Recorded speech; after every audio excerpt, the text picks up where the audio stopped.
자, 이제 본사 456으로 한번 가보도록 합시다. 일단 본사 456이 어딘지를 좀 봐야 되겠지. 계신데부터 시작을 해서 유정할샤 여기까지가 본사 4고요.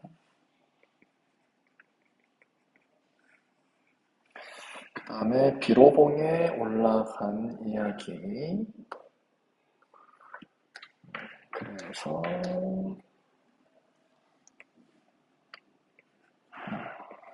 여기까지가 본사 5. 그 다음에 다 살려내어라. 이 부분까지가 본사 6. 오늘 이 본사 456에 대해서 알아보도록 하겠습니다. 계신대에 올라갔대요. 계신대는 역시 높은 봉우리고 그 봉우리 위에 다시 올라가서 중양성 쪽을 바라보며 12,000봉, 금강산의 봉우리가 12,000봉, 금강산 찾아가자 12,000봉, 뭐 이런 노래 있죠? 예. 그래서 그 12,000봉을 넉넉히 헤아려 보니라는 뜻이다. 헤아려 보니, 그러니까 세어봤다라는 이야기고, 넉넉히는 넉넉히가 아니고 이 분명할 역자다. 그래서 분명히 아주 분명하게 봉우리들을 잘 세아려 봤더니 이 봉마다 맺혀 있고 봉우리마다 맺혀 있고 그 봉우리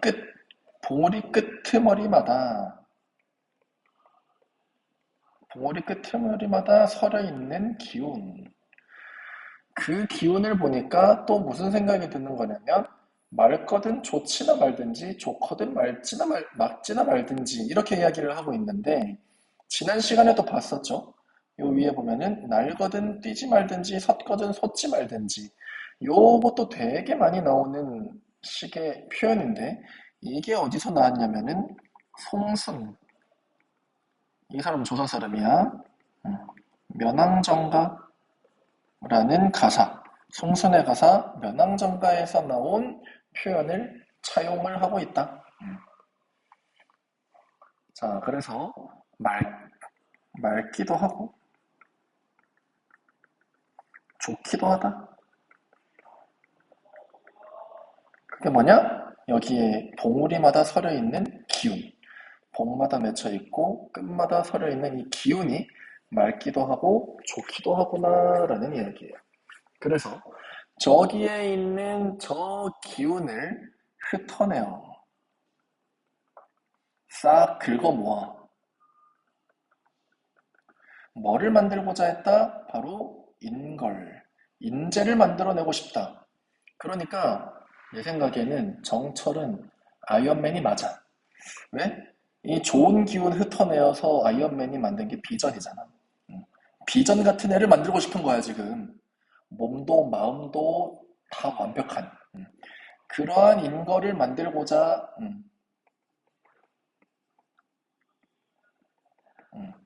자, 근데 이 인거를 만들고자 한 이유가 있을 거야. 이 인재를, 이런 완벽한 인재, 금강산 봉우리 만이천봉에 있는 그 좋은 기운을 싹 모아서 비전 같은 완벽한 인재를 만들어서 누구의 옆에 두고 싶다? 임금님 옆에. 결국 이게 무슨 말이냐? 우국지전이다. 임금님 옆에 상태 안 좋은, 질 안 좋은 무리가 너무 많이 있다. 라는 것을 지금 우려하고 있는 거예요. 그래서 나라를 걱정하고 있는 마음이 이렇게 나와 있는 것이다. 자, 그래서 형용도 그지없고 태세도 하도할샤라고 얘기했는데 이거는 이 형용이라는 말은 좀 정적인 모습도 너무 좋고 동적인 모습도 많기도 많구나. 그러니까 뭔가 차분하게 아름다운 모습도 정말 끝이 없고 정말 막 활동적으로 막 뛰어노는 것 같은 봉우리의 모습도 너무 많구나라고 예찬을 하고 있는 겁니다. 정적인 모습, 동적인 모습을 이야기하는 것은 저 위에서도 있었지? 정적인 아름다움과 동적인 아름다움 계속 두 개를 나눠서 표현하고 있다라는 것도 특징이 될 수가 있겠죠. 그래서 천지를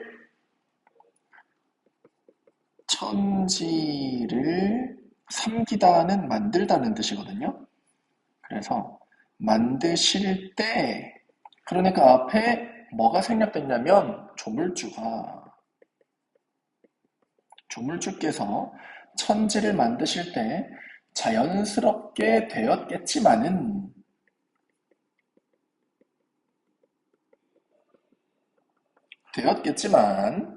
이제 와서 진짜 내 눈으로 보게 되니 유정하기도 유정하구나.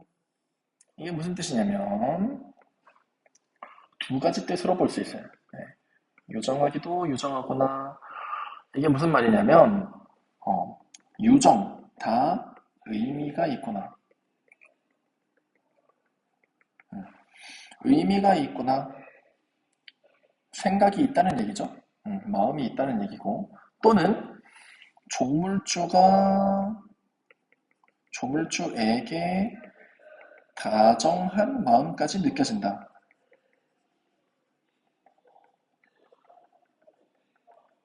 이렇게 해석을 할 수가 있습니다. 조물주에게 갑자기 정철이 다정한 마음을 느낀 이유가 뭐냐면 너무 예쁜, 너무 아름다운 자연을 만들어 주어서.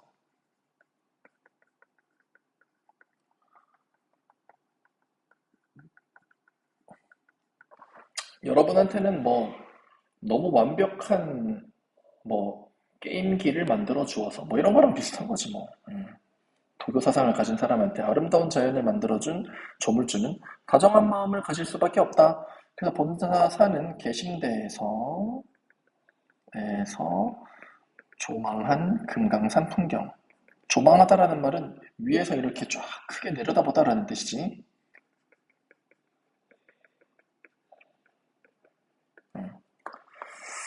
자, 그 다음에 뭐가 나왔냐면 비로봉이 나왔어요.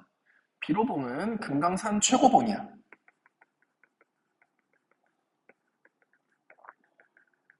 몇 미터짜리냐면은 1638미터. 절대 낮은 봉우리가 아니죠. 이 비로봉 샹샹도, 뭐 샹샹바가 아니라 가장 봉우리, 가장 위에 올라보니 기니신고. 이거 해석 잘해야 된다, 얘들아. 올라보니까 거기 뉘시니까 뭐 이런 게 아니야. 올라본 이. 올라본 사람, 그 이. 올라본 사람, 거기 맨 위까지 올라본 사람, 그 사람이 누구인가? 라는 뜻이에요. 그러니까 지금 본인은 비로봉에 올라갔다, 안 올라갔다? 안 올라갔다는 거야. 음. 본인, 나는 안 올라간 상태. 그냥 멀리서 구경만 하는 중이에요. 음. 와, 와, 저기는 높아도 너무 높다. 지금 나는 저기는 못 올라가겠는데? 라는 말이야. 정철도 나이가 많겠지, 그쵸?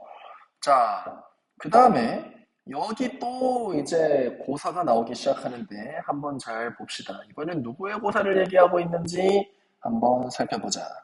동산, 태산, 노북, 천하. 요 네 개의 키워드를 가지고 누구를 이끌어내냐? 바로 공자. 아, 이 정철이 하다가 이제는 공자까지 이끌어내는구나. 왜? 공자는 유학을 창시한 사람이나 다름이 없기 때문에 이 공자를 건드리는 거는 좀 거의 신성모독에 가까운 것이죠. 예. 그래서 어떤 이야기를 하는지 한번 보자. 공자께서 뭐라고 말씀하셨냐? 동산에 올라보니, 동산 위에 올라보니 그때 이 동산은 우리가 얘기하는 그 뒷동산 이런 거 아니다. 그 중국에 있는 산 이름이야.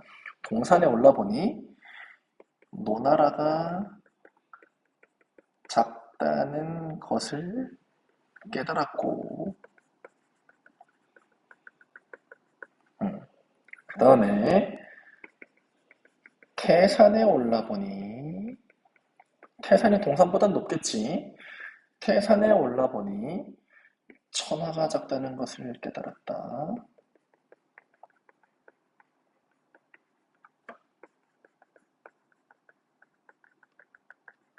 요렇게 얘기를 했거든요.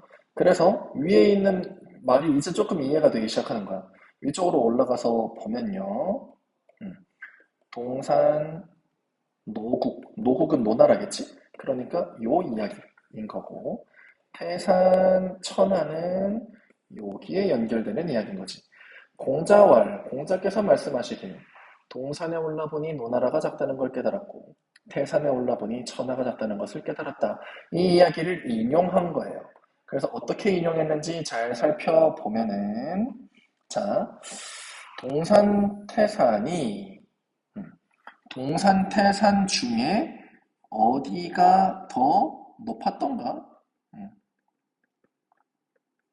이런 식으로 이제 살짝 이야기를 꺼내고 있는 것이고, 노국, 노나라. 여기는 공자가 태어난 나라야. 공자의 나라. 노국이 좁은, 노나라가 좁은 줄도 우리는 모르는데, 그러니까 우리한테는 노나라만 해도 넓은데, 우리한테는 노나라만 해도 개 큰데, 넓거나 아주 다시, 넓고 넓은, 넓고 넓은 천하를 어찌하여, 어떻게 작다고 표현할 수 있단 말인가?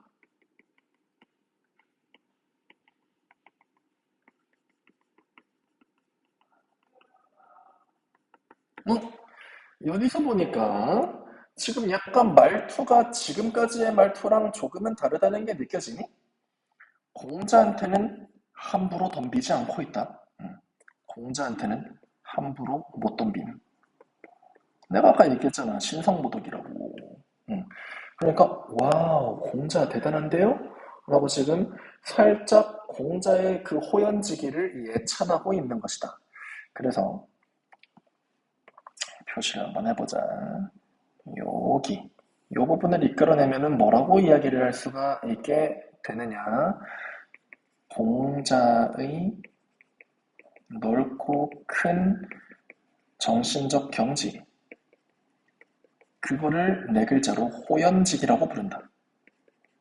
5번의 호연이가 아니고 호연지기를 예찬하고 있다. 자, 그래서 이게 뭐냐? 이 호연지기를 다시 표현하면 정신적 호쾌함이거든. 이게 바로 정철이 추구하는 간지예요.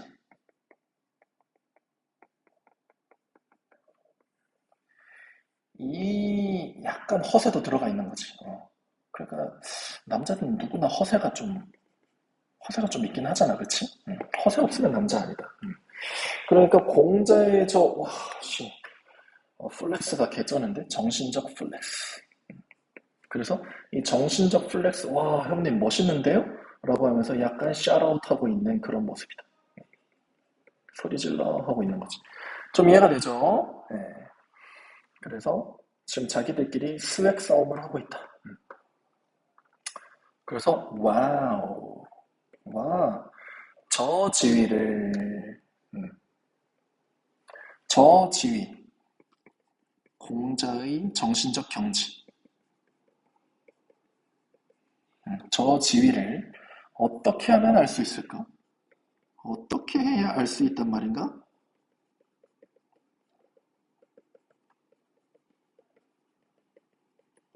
이 말투에서 나오는 거는 알 수 있다, 없다? 알 수 없다. 내 수준에서는 알 수 없다.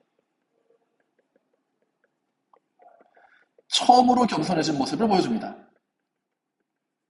한 공자 형님 정도는 돼야 그 앞에서 허리를 조아리는 아주 이 당돌한 사람이라고 볼 수가 있어요. 그래서 이렇게 얘기하는 거야. 오르지 못할 바에는 내려가는 게 좋지 않을까라고 이야기를 하는 거예요. 그래서 이거는 이제 비로봉 꼭대기에는 가지 못하는 자신의 처지를 정당화하는 거야. 비로봉 꼭대기에 오르지 못하는 자신의 처지를 정당화한다. 왜냐? 실제로도 why? 실제로도 힘들어서 못 올라감.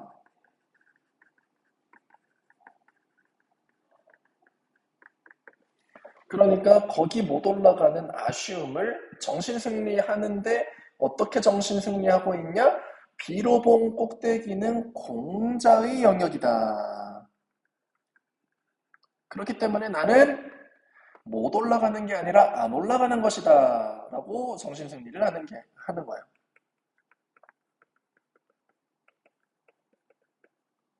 안 올라가는 거임.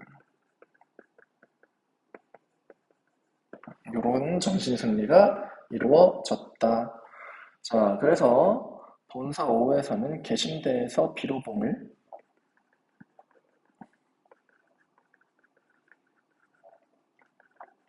보고 있는 소감을 얘기했다. 여기서 공자의 이야기가 나오는 것이죠.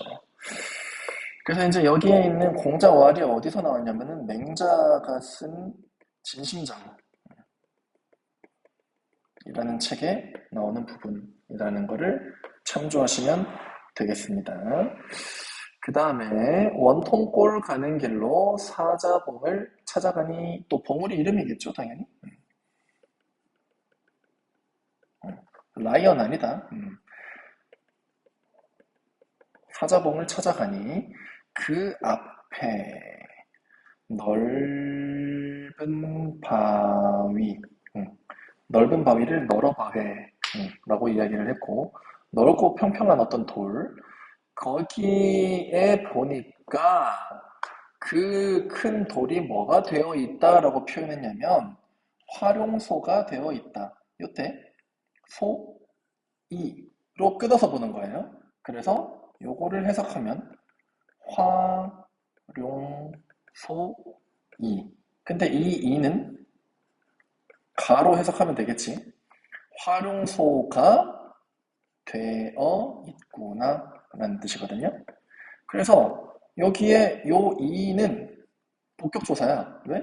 되다 아니다. S인 이잖아. 놀랍죠? 정철도 복격조사를 썼어요.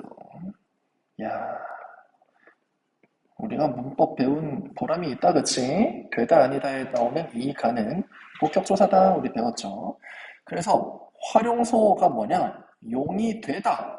그러니까 거기 살고 있었던 뭐 이무기 뭐 이런 그 애가 뭐 용이 되는 연못 뭐 이런 뜻인 것 같아 보니까, 그쵸? 용이 되는 연못. 음. 근데 그 연못이 어떻게 생겼냐면 이렇게 굽이굽이 생긴 거야. 그러니까 연못의 생김새, 외적인 생김새 자체가 용을 닮았다 해서 활용소라는 이름이 붙여진 거거든요. 그래서 그 연못 자체에 보면은 천년 묵은 늙은 용이 굽이굽이 서려 있구나라고 이야기를 해요. 근데 이 천년 먹은 늙은 용이 바로 누구야?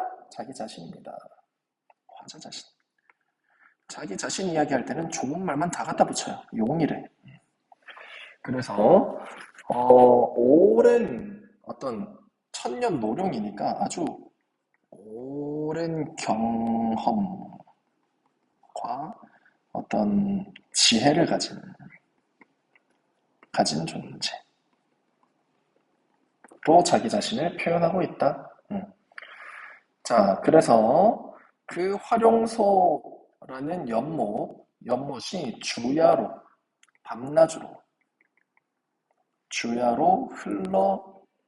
흘러내려 창해에 이어지니 아주 창창한 바다.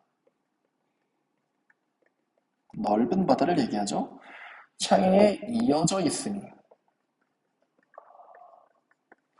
큰 바다로 이 활용소에 물줄기가 빠져나가고 있다.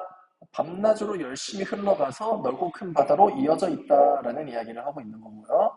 자, 요거 중요하다. 풍운을 언제 얻어 3일호를 들여난다. 음의 이음풀을 다 살아내어 살아. 이거 무슨 의미냐면 풍운, 이 풍운은 바람, 구름이잖아요. 그래서 바람과 구름을 언제 얻어서 누구한테 얻냐? 옥황상제한테 얻어서. 그러면 용이 바람과 구름을 옥황상제께 언제쯤이면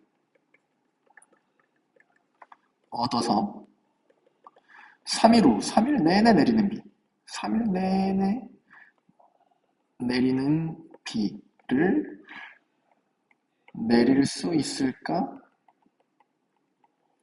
일일이 다 이렇게 적어주고 있는 이유는 이 부분이 되게 중요한 부분이기 때문에 그래. 용이 누군가한테 비를 내리려면은 옥황상제의 허락을 받아서 옥황상제한테 바람과 구름을 받아와야 돼. 그래서 3일 내내 내리는 비를 쫙 내려주면 누구를 살려낼 수 있냐? 음에. 음은 음지. 그래서 햇빛이 들지 않는 곳. 햇빛이 들지 않는 절벽. 그러니까 거기 풀은 민중을 얘기하거든. 백성들은 지금 햇빛도 들지 않는 절벽에서 말라 비틀어져 가고 있다고. 마른 풀. 그러니까 햇빛이 뭘 의미하냐면은 태양이 임금님이거든요. 그러니까 당연히 햇빛은 임금님의 은혜겠지.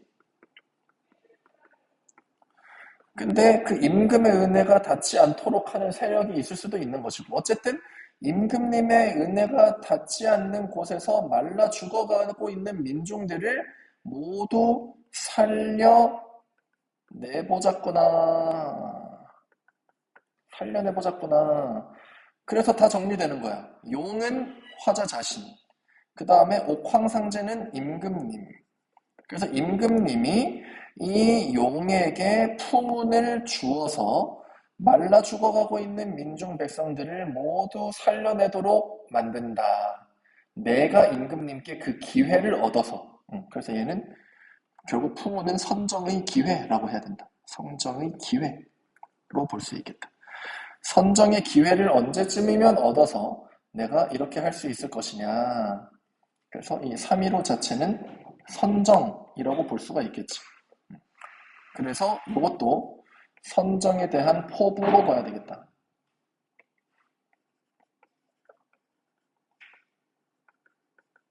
선정에 대한 포부.